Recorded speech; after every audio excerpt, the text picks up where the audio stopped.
Frieren is hands down the greatest fantasy anime I have ever seen, and a goddamn masterpiece. There's just something magical about it that sets it apart from every other fantasy anime. There are so many anime whose sole focus is destroying the big bad and the epic journey that leads them there. But Frieren takes place after all of that. The big bad is destroyed, it is now decades later, and our main character is having to grapple with the devastating effects that her immortality has on the mortal relationships that shaped her. Based off of the acclaimed manga of the same name, Frieren Beyond Journeys End debuted in 2023, produced by the anime studio Madhouse. Frieren is a story of self-discovery told through an immortal lens that shines light on the introspective growth that is essential to making us whole.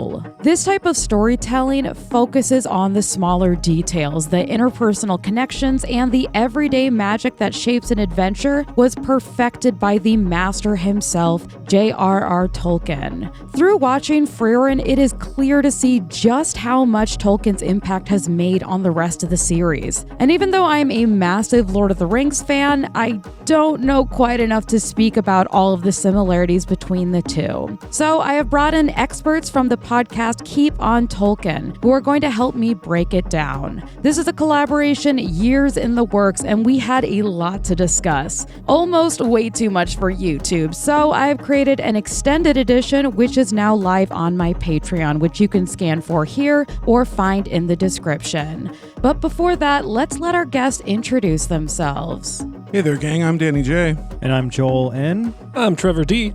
And together we are... Keep on Tolkien. Yes, that's right. You may or may not have heard of us before. We've been doing this podcasting thing since 2017 with a year off of the plague, if you're keeping track. We've released over 120 episodes. We started off as just me and Joel, two dudes talking Tolkien, and we became a trio about 80 episodes in or so, give or take. We got Trevor here as well. He's our third, and he's been a longtime guest that became a member. Yeah, in our catalog you'll find episodes sprawling out into everything Lord of the Rings, Middle-earth, pop culture, and even a little bit about Tolkien himself. Mm-hmm. And if those topics spark your interest, then come listen to us on YouTube, Spotify, SoundCloud, and iTunes. If you want to know more about us or just want to get in touch, visit us at keepontolkien.com, and definitely swing by our Discord. When it comes to Tolkien, it is really hard to say whether he would approve of a series like Frieren, but I'm honestly curious to speculate on what he would think about it, especially seeing as it's been so heavily compared to his own work.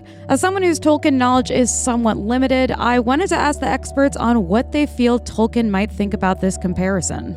Yeah, I like to think Tolkien would really enjoy the story. I mean, it includes a lot of similar themes to the ones that he likes to write about, like dealing with grief, honoring the memory of lost loved ones, camaraderie with your companions, and just generally the importance of appreciating the little things in life. Totally. Yeah, all those things are present in both those works. I'd like to think he would at least acknowledge and accept that he had an influence on it. He built up like you said, a lot of the foundation for the culture and the ideas that go into this kind of fantasy setting. I think if he liked anything in particular, I'd like to think it was the natural world and the imagination that was put into it.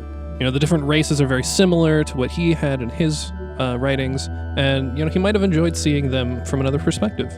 I would like to think that Tolkien would approve of the storytelling in Frieren, since I feel like so much of its success stems from that strength. And when it comes to anime, it is really rare to see this type of fantasy being told, especially since it doesn't follow traditional narrative tropes. It has a ton of quieter moments, which you really don't see in a lot of fantasy. So many of the fantasy anime out there are just these massive epics, where all the characters traverse impossible conflicts, all leading towards defeating a big bad. But Frieren really focuses on the decades after that giant conflict and the smaller day-to-day adventures. To better understand why these narratives feel so Tolkien-coded, let's dive a little deeper into that storytelling. So I feel like Tolkien's works, they have a lot of the little stories in between the big ones. There's always the shadow of evil on the horizon, but we get a lot of moments in between where characters, have a small side story or, a little adventure that they take. And, Frieren feels like it starts off kind of in one of those small stories, and it moves through it in more depth. There's still like a big goal that she has in mind, but, it's more focused on the journey that takes her there. Yeah, I've got to agree with Trevor. The little side stories and the little random characters that we meet along the way, they really help to flesh out this universe and make it feel more real, more tangible. And I love how these little side quests are also used to give the world more history. Like, we usually meet a local somewhere, a character, and then we learn some local lore from them, and it's a very Tolkien-y thing to do. Something that comes to mind in particular is Old Man Vole. It was a little later where they're going to a village, and they stop through, and they meet an old dwarven man sitting outside, an old warrior who just sits on a rock, or sits up against a tree, and he's guarding the place. And we meet this character. He's really cool. Obviously, Frieren's met him before. As always, she knows everybody. He was old then, too. Yeah, he was old then, too. Yeah. And we meet this character, and we learn why he's there. It leads us to learning a little more about the town's history and stuff. And I just love that. I love that world building. It does it so well. It's very Tolkien-y. It feels a little more personal in that regard. Mm-hmm. Yeah, I really appreciated how it wasn't just, information wasn't given to you in a traditional sense. They didn't have this big epic backlog that was here's everything that happened before. You get to learn a little bit about stuff, but it's through the experiences that she has that you learn more and more about what this grand adventure was. And I really like that kind of callback type of narratives. It definitely feels a lot more rewarding to learn stuff over a long period of time rather than kind of just having an exposition dump that tells you everything you need to know. I also feel like it adds some emphasis. These are the things that she remembered.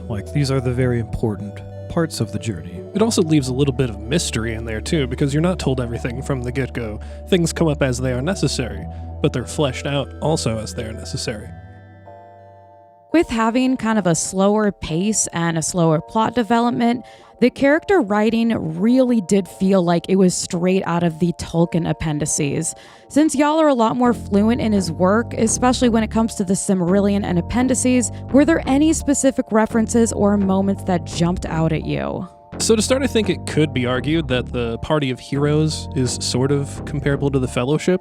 The people go their separate ways at the end of the story, but there's some epilogue of them meeting again and what they were up to after the big bad goes down. History goes on. Frieren taking on an apprentice in a way could kind of be like Elrond fostering Aragorn. Yeah, I could see that. An elf taking on a human as their own, right? And so far, this human in Frieren, Fern, definitely seems to have some individual importance. Even if it's only that she's a prodigy of some kind, Aragorn was exceptional in his own right too, so they both kind of could be considered. But there's a specific moment in Frieren where Ciri, the High Mage, she's talking to Frieren about Flamma's will and humankind during a flashback. She says, in 1,000 years, that is when the age of humans will arrive. They will surely overtake us. Which feels like a reference to how Middle-earth ends up going on, and past the Fourth Age. Yeah, the Age of Men. Right. The elves are leaving Middle-earth. The great evils are extinguished. Humans become the most prevalent race at that time. And in my opinion, a lot of what makes up Frieren the character is her attachment to her past, specifically with the heroes that she traveled with and her teacher. The story definitely uses a lot of storytelling of the past to develop the character in the present. It feels more personal with Frieren, where in Tolkien it feels more like the past of people as a whole is kind of what tends to give characters their identity. They're always talking about their family histories, where they came from, maybe how old they are, that kind of stuff. It's that heritage that really helps their importance. So after nearly 1,000 years in Frieren, remembering what Ciri had told her, she also states to her at the conclusion of the mage exam that the era of humans has arrived. We got there. I told you it was going to happen. Here we go. Here it is. Back to the Lord of the Rings thing, we kind of know that the Age of Humans is coming. We don't really have to have it spelled out for us, but they both kind of take that. Yeah, it is explicitly stated, yeah. Yeah, over time, the elves would become less prevalent, and the second children of Iluvatar, the men, would become more prevalent, yeah. That's a huge sweeping story arc over all of Tolkien, yeah. I think Elrond and Gandalf talk about it explicitly at one point or another. Mm-hmm. Yeah, there's a specific scene in the movies where they have a whole conversation about it in Rivendell where he's telling Gandalf that the ring can't stay there. Oh, yes, that's true. Yes, they do talk about that in the film, don't they? Yeah, it's kind of a backdrop of what's, it's kind of on the behind the scenes thing. Like, we know it's going to happen. Mm-hmm. Everything else is taking precedent to it, but both stories take that direction and have it as a plot point, which I think is an interesting comparison. Well, more on the topic of Frieren, so I guess similarities that jumped out at me, or could be arguable. So when Himmel first convinces Frieren to join the party, when Himmel first recruits her, that scene made me think a lot of the scene where Gandalf recruits Bilbo at the beginning of The Hobbit. That reminded me a lot of that. And then we also learn at one point that heaven is a literal place on Earth, like in this world. Heaven exists as a real place that people can pretty much travel to. It's called Aureole, and it's located on the northernmost tip of the continent. They call it the land where souls rest, and to me that sounds a lot like Valinor. I mean, granted, the concept of having like a tangible heaven located somewhere on the physical planet isn't wholly unique to Tolkien, but this made me think a lot of that. It made me think a lot about Valinor, especially with elves and things. I mean, yeah, Valinor's weird that way because it is a physical place that you can get to if you know how, but it is also where souls go when they die, but it is also a physical place. Mm-hmm. So yeah. It's kind of a weird thing, and it's the same in Frieren. Well, the cool thing is that at least, in Tolkien, there's a lot of history with Valinor. There are things that take place there, like a big, huge, important events. Yeah, I'm really excited for Frieren to continue and to get there, because I want to know if there's any cool happenings that are in its version of heaven.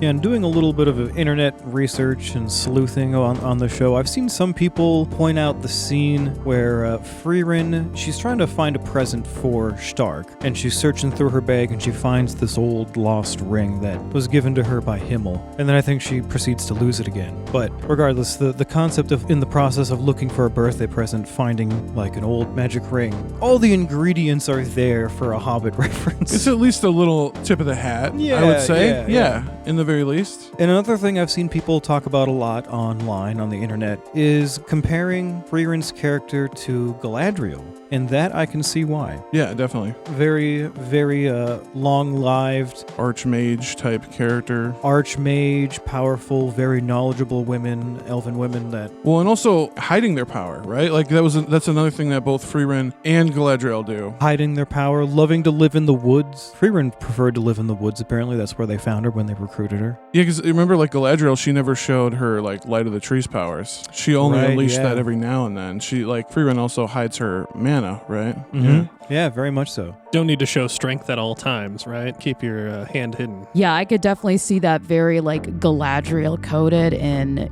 just keeping all of your stuff to yourself, and then when the time is right. Well, and I love that we don't really have a scale for just how powerful either of them really is, because they hide their power so well, and there's not as much context or comparison to make with it. So they could just be like diabolically strong for all we know. Yeah, I mean, they don't go too deep into Galadriel's magic wielding, but through the books, their time in Lorien, we definitely understand that the Lothlorien elves are not estranged from magic. They definitely are familiar with some crazy magic that even make the people in Rivendell look like silly little tricksters. The people in Rohan are afraid of that shit. Yeah, the people of Rohan and Gondor consider her a witch. Yeah. A witch in the woods. So I can imagine she's quite well versed considering her age and just the conflicts and places she's been in her life. Galadriel's got to be just as knowledgeable as Frieren on magic. Yeah, I could definitely see Galadriel being an inspiration for Frieren. I think you could also argue that neither one of them are really have perfected the hiding of their power, right? Because we know that Galadriel's hair is supposed to kind of glow a little bit. Well, hasn't Frieren perfected her hiding of her power? But not completely. We learn that in the later episodes when they have to take out her double. There's a specific moment where she is vulnerable. So, especially when it comes to the characterization of Frieren, one of the reasons why I love her so much is how they really write her in a realistic, yet a very distant way. The scene that really stuck out to me is in episode 1 when she's having a full breakdown over Himmel's death. You really see for the first time that wall being broken down, when she really realizes just how fragile human life is. I think that was a major turning point for her character, and one that audiences really resonated with. But then in contrast, you have scenes with her where her immortality makes her feel so out of touch, and really reminds the audience that she is at least 1,000 years old. I mean, she plans out a century's worth of things to do, which is just pretty much, I'm gonna go check out spells for the next next 80 years and says it like, oh, this is just my shopping list for the next month. Just casually. I find it interesting that she has such a breakdown over Himmel, being that she's been around for so long, because she's been around humans before. She had to have some kind of close relationship with her master, right? Mm-hmm. So it's, I don't know, maybe just a little surprising to me that it took her getting so far in life and then having her hero's journey with people to finally make that connection of human life is short. These are people that I regret not caring about. It's surprising, but it also kind of makes sense because I feel like the older you are, especially when it comes to issues you haven't resolved, the longer you sit with those issues, the longer they fester, so the harder they are to actually reflect on and change. And so for someone who's 1,000 years old, it's going to be really hard to be able to figure out how to act in a relatable, empathetic way, especially since I don't think anybody's really requested that of her. She seems very solitary. She kind of just does her own thing, and is only really brought out of her shell when Himmel's just hey, let's go on a journey. And she's absolutely not. But then he convinces her anyhow. That's totally fair. I guess I kind of have to think of it 1,000 years ago. She might have been a baby. She might have been so young for elves. We just don't know how long she'd been around since then. So I guess, 1,000 years of growth will do something to you. But I also, I think the elves in Tolkien, they know that they have time. Frieren, having been around 1,000 years, she uses her time, and the Tolkien elves use theirs as well. And they use it when they need it or when they don't. I think they also kind of waste a little bit of their time. I could see that. They're so long-lived, they don't respect the concept of time to mortals, I guess. Right, take the fall of Gondolin, for example. They kind of stayed in the same spot because they were safe, for years. It even took, one of the gods of the world to be hey, you should leave, and they still said, no, we're not going to do that. Olmel came by, or with a messenger. Mm-hmm. We're not going to do that. Nah. So I feel like that time kind of blinded them to how fast the world can move around them. Before you know it, the enemy is at your doorstep, or whatever conflict happens to be happening. And Frieren kind of has this moment right at the beginning. She realizes time moves differently for everyone. She has to come to terms with it in a very hard way. Yeah, Tolkien loves the trope of very old and very wise characters that almost seem to be on a different level. Somewhat detached from the world around them just because of how old they are. Time is different to them, and we see this in characters like Elrond and Galadriel and Tom Bombadil and the Ents. I love it in the Ents. It's just they make it so blatantly obvious. And I love the examination of this kind of detachment and social ignorance in Frieren's character. Coincidentally, and I hate to give credit to the Amazon series, but the Rings of Power show recently addressed this issue pretty well. Pretty directly, actually. In the first season, the show explores the tribulations of the friendship between a young Elrond and his friend Durin IV, a dwarf. Dwarves are long-lived, but nowhere near as long-lived as elves. Elves are practically immortal. Simply put, Elrond goes to visit his old friend Durin one day, and Durin is very upset with Elrond because, essentially, it's been decades since his best friend Elrond had even contacted him, let alone come visit. And while that is not long for an elf, that is a lifetime for other people. In Durin's case, he got married, he had 2 kids, he became royalty, and his best friend wasn't around for any of it. It was a big deal. And Elrond was oh, well, that was just, 50 years ago, 80, I can't remember what it was. But nonetheless, yeah, it was, I really love that examination of that detachment from some of these characters. If you don't want to give Rings of Power more credit than it needs, I can think of another story in Tolkien that deals with this, and that is Arendis and Eldarion, the Mariner's wife. Oh, Eldarion the Mariner. Oh, yeah. Yeah, so basically, to nutshell this story, it's a story of the 6th king of Numenor, Eldarion the Mariner. He opens up the trade routes between Middle-earth and Numenor again. He's big into sailing, and he will go on adventures for years at a time. Up to a decade at a time. Up to decades at a time. But remember, his wife, she's not of the line of Elros, so her lifespan is shorter. And he will just be yeah, babe, I gotta go for a little bit, and then be gone for 7 years. And she's it makes a hell of a lot more difference to her, Arendis, than it does to him. And they just never came together on that. And they their relationship just totally fell apart because, there was a bunch of stuff going wrong. It's a whole thing, yeah. But a big part of it is that he never respected the time that she had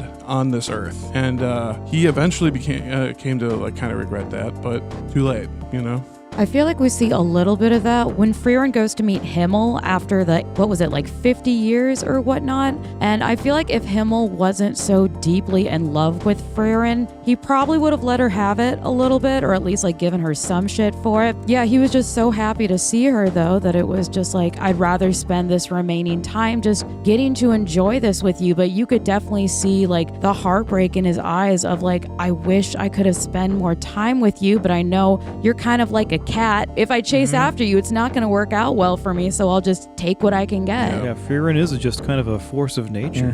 Since I'm such a massive fan of both Frieren and Lord of the Rings, I always really want to find similarities between the two, and so I would like to think that some of the characters in Frieren are somehow amalgamations of Tolkien characters.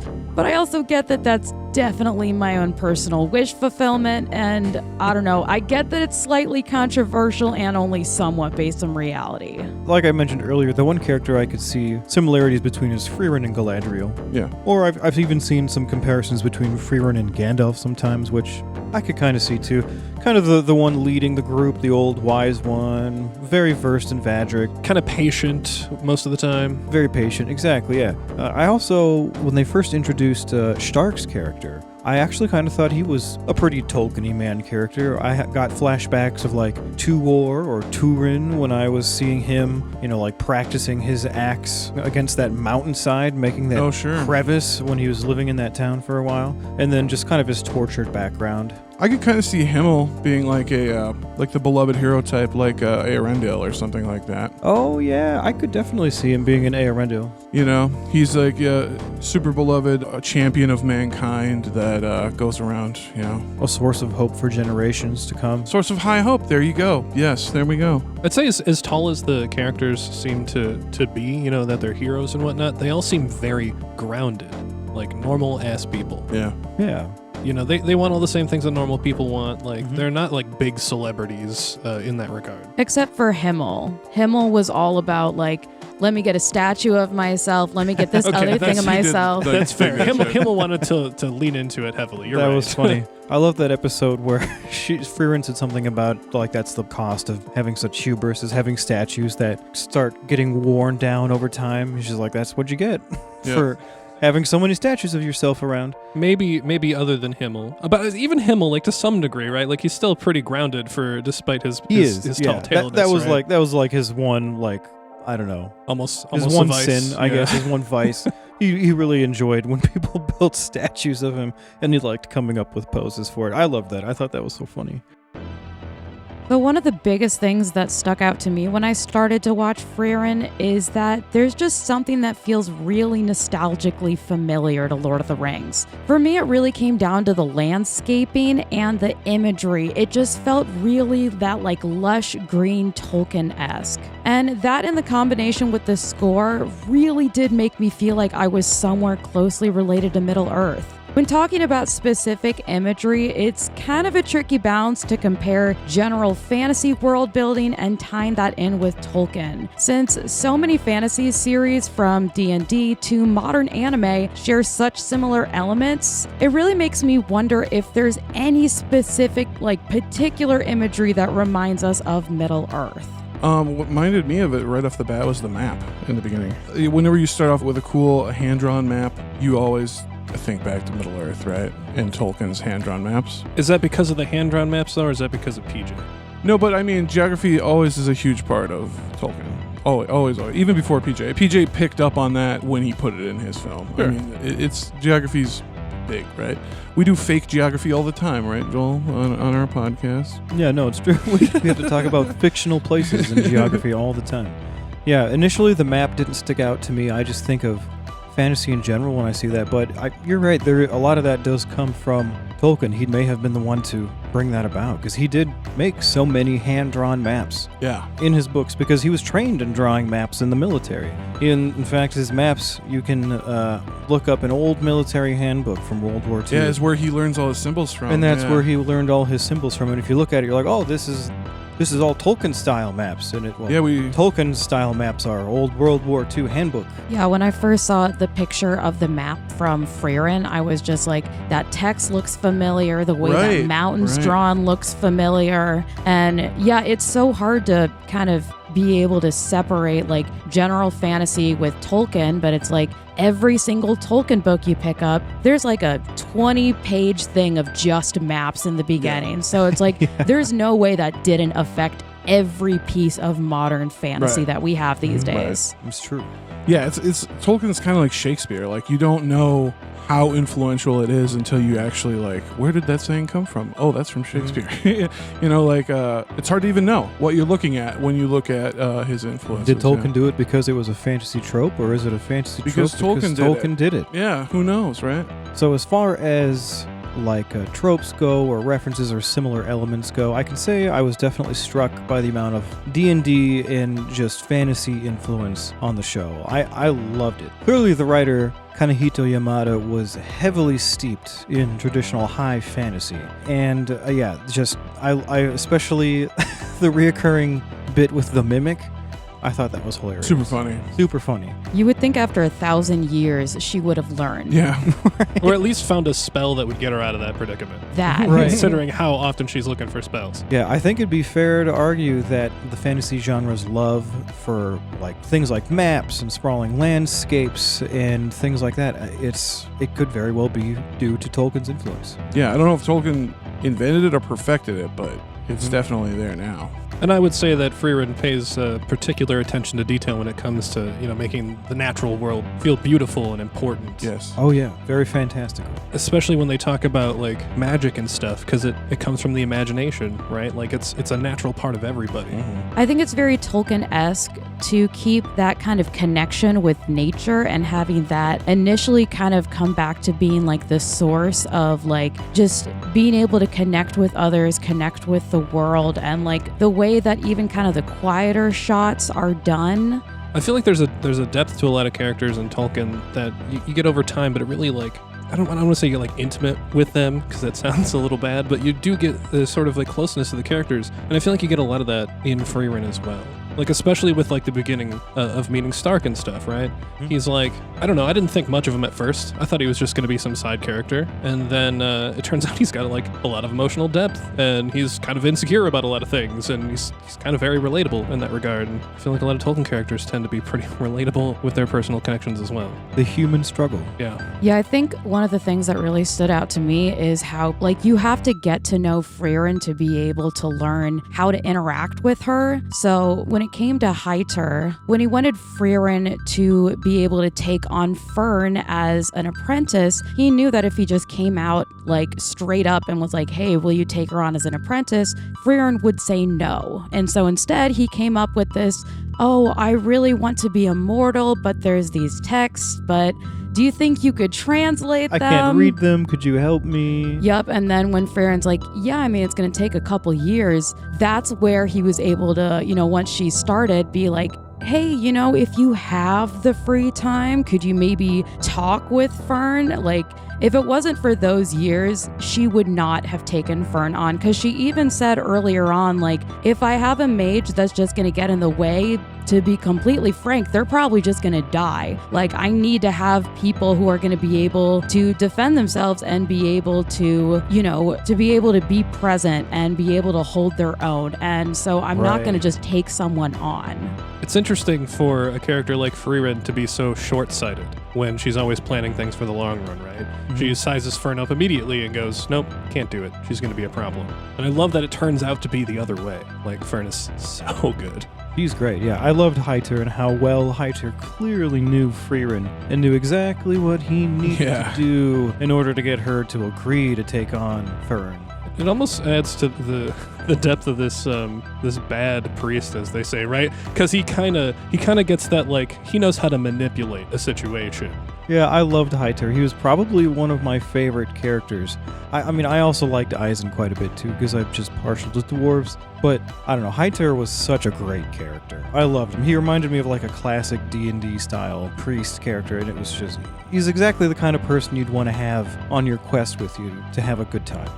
Since I think it's so easy to automatically compare all modern fantasy to Tolkien, when it came to Frieren, we did see a lot of storytelling about elves and dwarves, because I think one of the big connecting factors between general fantasy, Tolkien, and Frieren is you have different, similar races. You have elves, you have dwarves, you have these elaborate cultures. And when it comes to these races, specifically the imagery in the smaller things, the clothes, the accessories, the weaponry, that's what really started to stick out to me. Did you guys notice anything similar in that as we would see in something like Middle-earth? Yeah, so Tolkien, he didn't have a huge influence on the dwarves. He did have a pretty big influence on elves in fantasy. And while he drew inspiration from various myths, his extensive development of the elvish history and elvish language and culture have made elves a staple in the fantasy genre. And I think it's safe to say that the race of elves in Frieren is heavily influenced by Tolkien's version of elves. Except for the ears, remember? We learned that in our show. Tolkien never intended the elves to have pointy ears, That's remember? right, yeah, except for the pointy ears. Weird. Yeah. It's just part of culture now, but That's just kind of part of our culture. Tolkien didn't really necessarily want that. But he did want hobbits to have pointy ears, remember? He did, yeah. Weird lore, you guys. Interesting distinction. Yeah, Tolkien's version of elves were very grand, almost like immortal men. Yeah, and I mean, they're kind of hard to tell the difference between men and elves, other than that one is particularly more beautiful than the other, usually is what they say. I'd have to say, I think it's pretty smart that Frieren went with the, I don't want to say stereotypical version. It makes sense, yeah. Of the races, but they're recognizable, yeah. Right? And I mean, Tolkien's a big reason why they're so recognizable. So it's pretty safe to go with the elves with pointy ears and long life, and dwarves that are short in stature, but they're very hardy and haughty. And because they're so recognizable, I think it really helps the story. Other mediums will do different things with characters. Final Fantasy XIV, which is a pretty big MMO still, they have an elf-like character, but they're particularly tall with pointy ears and very long limbs, and they have a dwarf-like character, but they're very small and childlike. So you can see some genres try to pull it off in different ways and at varying degrees of success, but I think it was real smart for Frieren to stick kind of with what is known and then branch off from it. Yeah. And even in Frieren, you saw all the different races inside of the elves. Look at Frieren, look at Ciri, look at the elf that they ended up meeting in the second arc when they were just traveling. Yeah. He was tall. He was really tall, and he was a monk at the time, but then we find out a little later down the line that when he was, because he's also thousands of years old, we don't know if he's older or younger than Frieren, but apparently at one point in the later episodes, they find out that he was a warrior adventurer or some shit. We have still yet to get development on that front, and I'm very excited to see where that goes, because I'm very interested about Croft. I think we know that he was older, much older. Yeah, it definitely seems in terms of kind of where elves are and ratio between man and elves, Frieren is a lot further down the line, because I feel in Lord of the Rings, you're seeing they still coexist a lot. And in Frieren, maybe you see a handful of elves if you're lucky in your lifetime. I mean, I can think of just 3 that we see in the whole anime, right? Yeah, the whole anime. And one of them being Croft, the other 2, Frieren and Ciri, and both Frieren and Ciri, they're really short people. They are. Which makes me wonder, are male elves all kind of tall stature, long people, and then the females are kind of mostly short, and there tends to be racial distinctions when it comes to sexes in a lot of these fantasy settings too. Yeah, and it could be kind of a similar thing to how Lothlorien elves look a lot different than Rivendell elves. Mm-hmm. Where the place that they grow up kind of affects the type of elf you are. The type of elf where you you come from. Mm-hmm. You're the nature that you have. So I've been really getting into rewatching the Lord of the Rings appendices, and one of the similarities with imagery that I keep coming back to is the work that Weta Workshop did on Lord of the Rings. So one of the reasons why I admire Lord of the Rings and Weta Workshop so much is that when they were creating everything from weaponry to armor to prosthetics, they came from it from a anthropological standpoint. They got into the project saying, we need to treat this like this was a real time in history, and we are rediscovering these relics. And I think that's why they feel so authentic and feel so true. They really wanted these pieces to feel like they had existed at one point in time. And I definitely noticed very similar care taken in Frieren when you would see engravings on weapons and general everyday objects. It all felt very much like it had actually existed at a time. Yeah, one thing I loved about specifically the original Peter Jackson trilogy, Lord of the Rings, was that I feel like they took inspiration from how Tolkien himself tried to add so many little historical details into his stories that would make them feel real. I feel like they took that concept and added it to their prop making and prosthetics and costuming and set making. They took the same philosophy. Yeah. Adding all the little details is what fleshes out these things and makes them feel real. And I totally agree. They did such an amazing job, and I love the appendices. I love watching through those. That stuff still blows me away to this day, some of the things they did for those movies. Yeah. I feel like a lot of even like the weaponry and stuff from the PJ movies, it's very iconic, right? Like people know the swords from Lord of the Rings. Yeah. Like if you see one, you know that's from Lord of the Rings. Mm-hmm. And like it makes them feel unique and paid attention to. And I feel like Frieren does that as well, especially with Fern's staff when it breaks. The staffs are all really cool. I like all the staff designs. They're fucking cool. But like her staff was like, it was very unique looking. Very and rustic. It was also like, I believe it was a gift that was given to her, so it held a lot of sentimental value. And she was super sad when it got busted. Right, and Frieren made didn't make a big deal out of it at first. She's like, it's just a staff, like whatever. But then like that was another learning moment for her, I think. About sentimentality and stuff like that. Yeah. Mm-hmm. Yeah, it was very sentimental to Fern because of Heiter. Right. And it's not just a staff, right? It holds history. It has meaning, and so do a lot of the things in Lord of the Rings. Yeah. Like there's a lot of meaning there. So to me, Frieren really does feel like the greatest fantasy anime I've ever watched. And I really do feel like this is a turning point for fantasy anime in general. I am thoroughly convinced that this will go down in anime history as one of the best in the genre and become a future anime classic, especially when you see how wildly successful it has become across the board and especially in Japan. I cannot wait to see how its legacy will affect fantasy anime for years to come.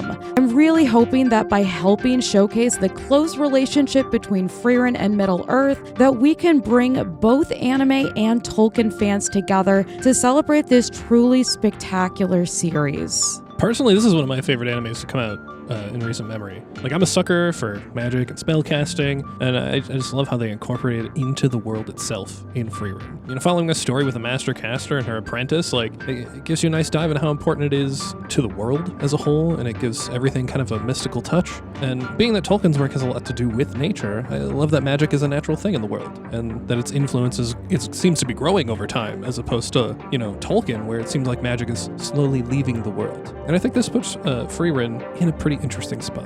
I also, just to go off the fact that it's been so popular and how it's doing well, like I've even been playing a mobile game called Epic 7 where I got Frieren as a character. I use her all the time. Like, they made her a good character. That's how you know. Respect. Like, they have respect for it. Yeah, when the character's made well, you know they respect it. Yeah, I'm super excited for Season 2. I loved Season 1, and I've said for a while now that I think that anime is actually a great medium for Tolkien and just Tolkien-like high fantasy in general. And I think this show is a wonderful example of why and how that works. And I think this is a great bridge between the two fandoms, the Tolkien fandom and the anime fandom. It's a very well-made show, absolutely worth a watch for any Tolkien lover. Yeah, I'd go ahead and agree with both of my comrades here and say definitely check this out if you're a Tolkien lover. It has, like we said in the beginning, has a lot of the same themes: grief, learning the human nature and stuff like that from Frieren's perspective.